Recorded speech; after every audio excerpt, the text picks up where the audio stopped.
Hey there.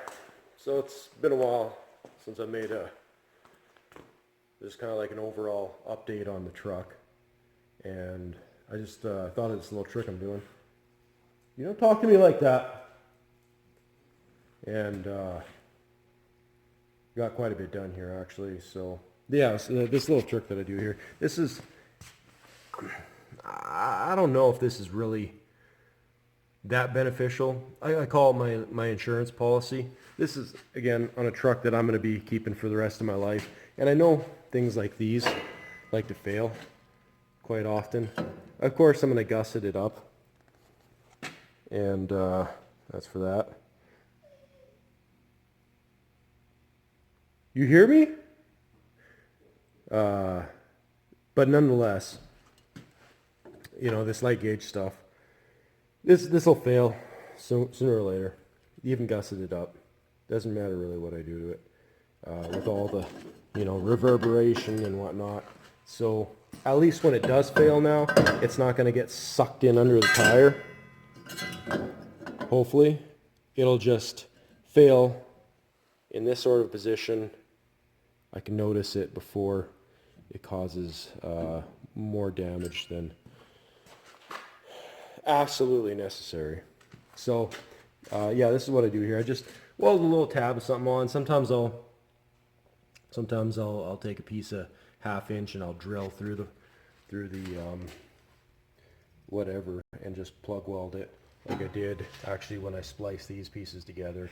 There is some 1/2 inch round bar that I've got through there, and then I plug weld the top, and then because this is a compromised part of the vehicle, I also just took a piece of 1/2 inch here and plug welded it on both sides as like a spacer in between the HSS. I don't know, whatever. It is what it is. I mean, you know, maybe it does nothing, but it's there. It's going to do more good than harm. So yeah, that's what I'm doing there. And yeah, there's quite a bit more done to the truck. I've got my trailer plug that I'm wiring in right now. Finished wiring all the trailer lights. You can see my little bit of a rat's nest in here. Got everything nice and color coded, heat shrinked, you know, pretty fancy. Pulling out all the stops for you know, once in my life. I never plan on keeping vehicles for all that long, so this one's an exception. It's a little tight in there yet, but we'll maybe work on that. And yeah, that's going to be my reverse light. I'll put my license plate here, I believe, and then I'll just make another little hole for the license plate light. And I had my junction box, my distribution box here that came with the truck, which was kind of nice. Got everything running in there, and I'll have the next set of wires going to my trailer plug. And I ran these heavy bad boys here, this one and this one. I have this run all the way up into the cab because one is going to be my 12 volt charging and one of them is going to be my auxiliary, and so I'm basically just going to make both of them into my auxiliaries.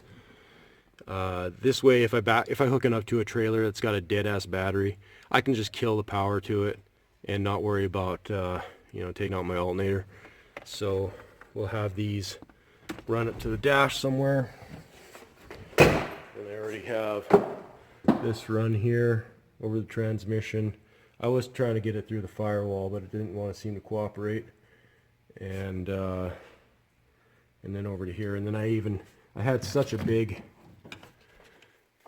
eyelet here that I just decided I might as well throw another heavy duty wire in there in case I want to pull something a little heavier off down the road. And we've got each one of these lines fused. And then I'm going to put some much nicer battery posts on, battery terminals on. So that's, yeah. The auxiliary, I see some people like to use trailer lights for the center post. Apparently that center one there, which I never really knew what was for, that's for backup lights.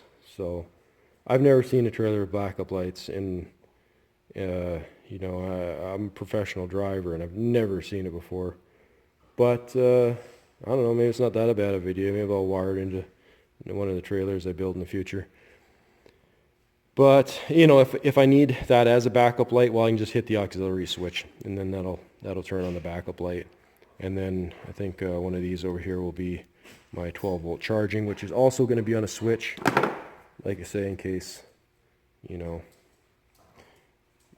borrowing some of the company equipment that never has a working battery in it. What else do we got here? Hitch is all done.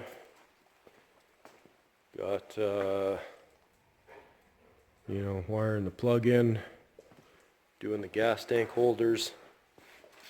I got this bar the other day, finally, for the bottom rail. Pretty sure I made a video of that though. So, you know, my little insurance policies, and hopefully be able to pick up some more steel this weekend, and if not, well, it's a perfect opportunity to do some painting. So that's that up to this point. I got, you know, originally I was going to sandblast this. I have the ability to. We got a really nice air compressor unit, and you know, a blaster that'd work. But you know, I just running out of time, and you know, this time of year it's kind of hard to do anything outside. So the paintbrush does the job too. And with this paint I'm using, it's pretty aggressive. With it being able to cure nice and warm inside, it's gonna bite really nice. So I got these weld on for my gas tank, and yeah, so I gusseted them as well. They ain't going anywhere. They're good and solid, but you know, a little insurance doesn't hurt. And that's gonna work out nicely.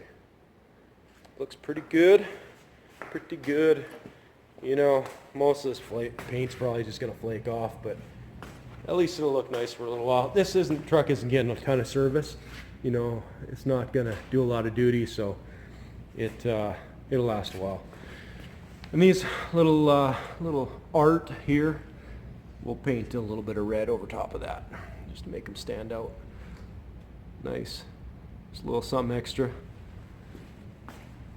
Not a lot, just a little something extra.